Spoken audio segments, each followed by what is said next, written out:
Welcome everybody to Founder Stories, the show where we hear firsthand from founders what it takes to grow a successful company. Today we're joined by Paul Sammeroff, who's founded Pass Capital in a time of unprecedented change. Sure. So welcome to the show, Paul. Well, thank you for having me. No worries. So Pass Capital is a recruitment firm, as I understand, which you're kicking off in the midst of this pandemic. Which is an interesting time to launch, but this isn't the first time you founded a company and worked at this kind of level. So quite an interesting one. How have you founded things so far? If you just give a quick sort of summary as to where you guys are right now. Sure. So Pass, or as we like to call it, PAS, because that's the founding partners. So Paul, Eamon and Steve. So that's how we came up with PS Capital. I think the spin on that was kind of Steve's financial background, and Eamon and I bring the recruitment aspect to it. But yes, these are crazy times, and it feels like Groundhog Day every single day, literally. So before we start any conference calls with clients or prospective clients or existing clients, I normally say, look, if you hear any dinosaurs coming into the room, that's just my 2-year-old son. Please bear with me. So that's the kind of difficult part. But when I elaborate on what we do, I'll explain the kind of other parts and what's difficult and what not. Yeah, absolutely. And before we get into that and dive a little bit, because I want to get into the strategies that you're using because you probably had a plan before this pandemic of how you're going to launch this company, and then that probably went straight out the window. So I do want to get into that pretty quick. But before we do, I want to give everybody a little context onto yourself, your background, your partners as well, because you've launched other companies before and done various things at high levels within companies. So you want to give everybody a bit of an understanding of what you've done before launching this business? Yeah, sure. So I was an aspiring footballer, like most children growing up, and I moved to America when I was literally just turned 19. Went on what they call a soccer scholarship, and was there I played for 4 years, and then went to coaching for 4 years thereafter. And we were very successful on the coaching side, and I loved the kind of team camaraderie and. We started what they call over there a soccer program, which is like basically effectively starting a team, and we had to put 30 different individuals together, and I think that started my kind of management of individuals and trying to some people need the the hand in the back, some people need the hairdryer treatment, and that. Well, I've taken that later on into life, into the business world. But when I came back from the US, I moved to London. Very, very humble beginnings in London. Literally living off my sister's, living on her sofa. No joke. It wasn't a big sofa either. It was enough to fit 2 small bottoms. But I started working in recruitment in 2010 or in early 2011 for a company called Vivid Resourcing. That's giving me the shameless plug there. But and basically, I didn't know what I wanted to get into, but recruitment was, as you know, I know you've been in recruitment for a little bit, and I think it was more about you're trying to find somebody a job. Effectively, I mean that's what it is. So it was about building relationships with people, and I was thrown into deep end because because I've got a Scottish accent. I was told, right, you're going to focus on the North Sea, and you're going to do oil and gas recruitment. And I'm sitting there going like that. Well, I've never done anything about it, but it's like anything. Anyone goes into recruitment, you don't think, well, I'm going to become an IT specialist or a health specialist. You learn on the job, and you from different managers and your training and whatnot, and slowly but surely you get a grasp of the market.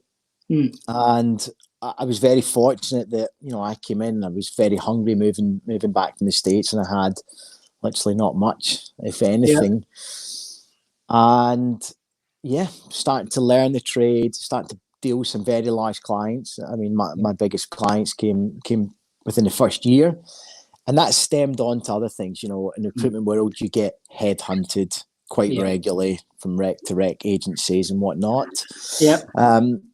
Moved to a couple of companies, helped build them up and start their oil and gas desk. And eventually comes a time where you say, well, look, I want to do it for myself. Yep.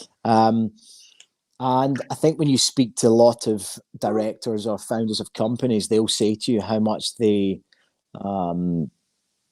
make mistakes. It's common to make mistakes. It's whether you can learn from the mistakes. And when we set up PS Capital, it was, I wanted to find I wanted to find partners who would offer different things than I would offer. So yes, I can bring in my clients and whatnot, but I wanted other people to have their experience with the banking, the financial world, have success in other recruitment companies. And that's where Eamon and Steve, so Steve Clark, who runs Omni. And then you've got Eamon, who runs 9 recruitment companies. So, he's got, probably 15 years experience in recruitment. Yeah. So it was key was just finding the dynamics to work for 3 of us. And we had kind of heart to heart, and we sat down. They came up to Glasgow. I flew down to London, and we sat down, and it wasn't just a short meeting. This was, how can we help you and what do you need?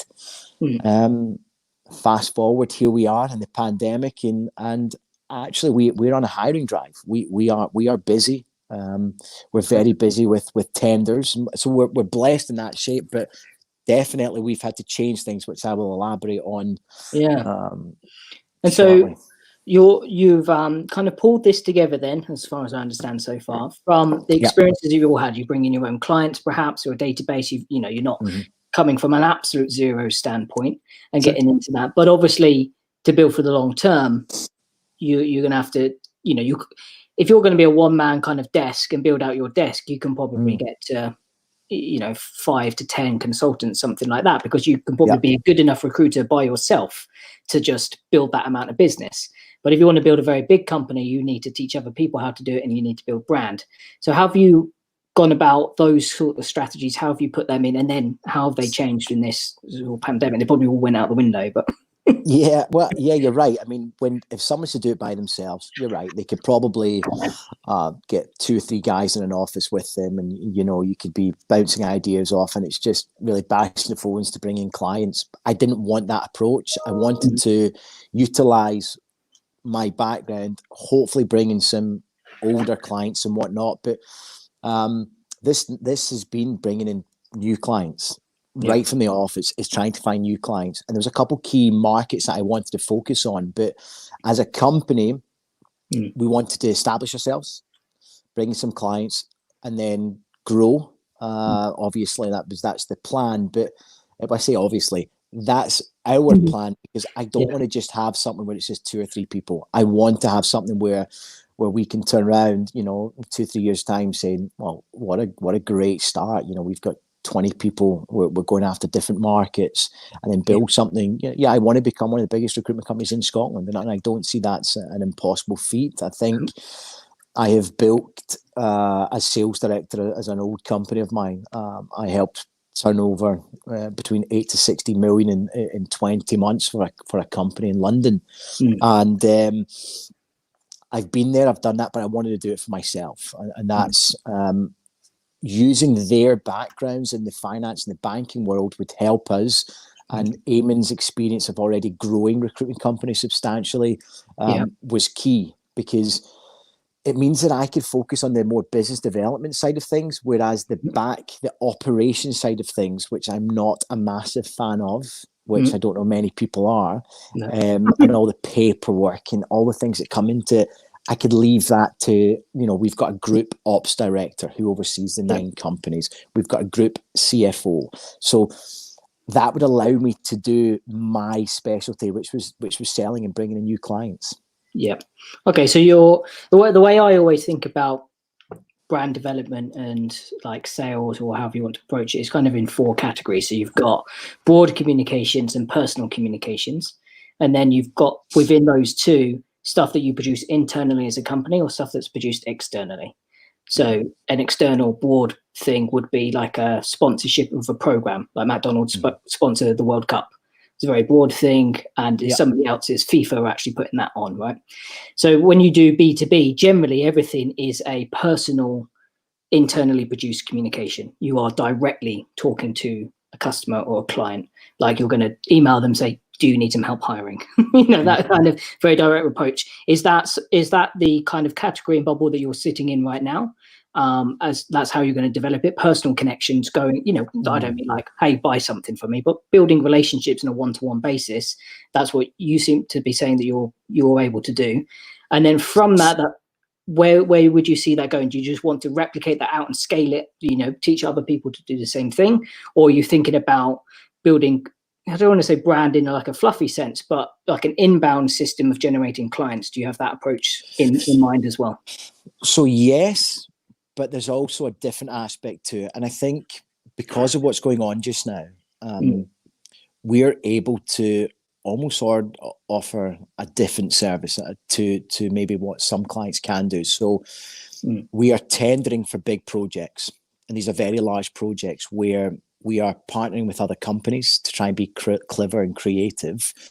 So everyone wins, so to speak. But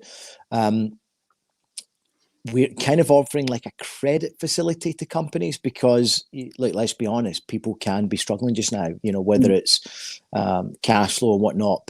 And what I mean by that is if we go in and we say, look, we can present you your personnel, which normally might be in 30-day payment terms, maybe we can extend those payment terms, subject to them having good credit history and whatnot. But I think that's a good little, we're kind of being, I think we're creative here, which is definitely assisting or definitely helping us win business.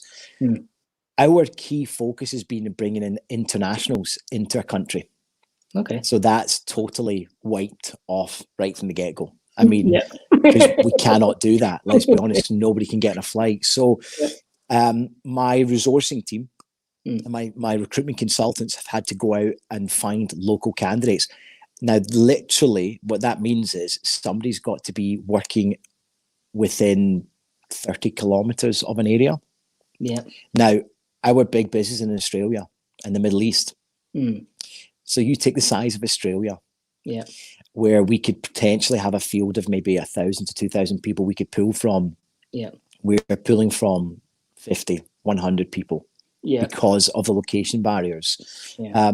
But we've been successful. We have guys working for us, for the company. But again, it's just about being clever. It's surviving this this wave of what we're going through. But we don't know how long this wave's going to be. I mean, this could be next year before flights. I don't know. It could be 3 months, 6 months. We don't really know yet. Albeit the news that Boris gave last week, things are different. That he expects us all to be working very soon. But go back to work. Let's go back to work.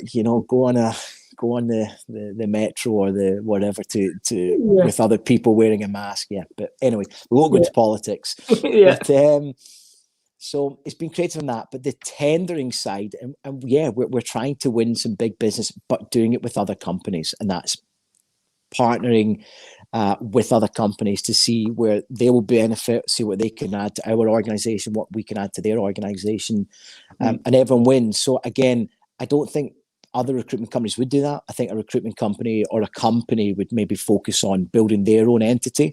Yeah. But I think if we can feed lots of mouths, everyone can win. Yeah, absolutely. I always said a few times on this show, actually, I think a good measure of an entrepreneur and an entrepreneur's mindset is taking somebody else's problem, taking responsibility for finding the solution. Like that's ultimately what, lots of entrepreneurs solve their own problems as well. They do make part of their target demographic quite often, but generally you find the most successful companies they look at a problem and they go, I'm just going to solve that. I don't care if it's difficult. I'm just going to do it. We've got all the borders closed. We can't fly anywhere. We need to find somebody to work in oil and gas. Great, I'm going to do it. Yeah. That's the attitude of like how I'm going to win during this time versus an attitude of, we can't do anything, so let's furlough all our staff and sit at home and hope for the best. Yeah, I agree. I think that's very, very key. It's I came from a sports background, and I'm very competitive. And I also wanted to partner in business with people who were like that. Steve is a self-made multi-millionaire, and he's done incredibly well, as has Eamon. And I don't think they needed to go into business and recruitment, but they wanted to do it. And that was really key when we started this, was I wanted people like me who worked tirelessly to build something. We have young families. Well, Steve's relatively, Steve's got quite a few kids, but it's that was key as well, was I didn't want to be the only person working around the clock. Yes, it's nice to have a Saturday and Sunday off, but if called, if I have to work on a Sunday because the Middle East is open, I will work on a Sunday. But I needed other people to be like me and be competitive, want to win business. And if you win a client, you don't just stop. You go, okay, who's the next client? And that's what we're trying to do. Yeah, it's a very interesting, how some people, like this whole crisis, how some people have gone ahead with everything they're trying to do and how some people have not. What I did want to touch on is how some of them, because you mentioned like some things have changed for you. How have you found like getting new clients? How to describe this? Because they've got to have the same attitude as you. Like, we're still in business and we're still working and we're trying to find, we're trying to make this work within whatever restrictions we've got. How have you found that? Have you found a lot of kind of kickback from people saying, look, we just can't do anything? How have you tried to find, trying to find those like-minded people? Well, we've been quite clever with some marketing campaigns. And I think, I guess for that, we've just been open and upfront with clients, calling them up, speaking to them, saying, we know that you're actively in the market, and I'm sure you're capable of finding your own personnel. However, as I said before, if we can give you lucrative payment terms and maybe lower our margins than what we maybe normally charge, would you be keen to work with us? And some have been very receptive to it. Some obviously have a lot of time because they're working from home, and maybe they're just they're doing it themselves, which is normal in recruitment. You'll have people who have their own companies have their own internal recruitment team or whatnot. But some people can be bombarded with so much stuff because of COVID-19 that they need to outsource this. And as long as we can come in with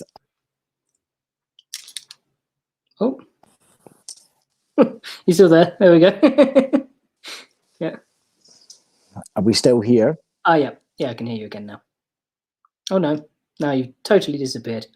Well, hopefully Paul will be back, but some interesting points that he was touching on there. I'm going to just log off, see if we can get Paul back in the room, and then we'll jump back on.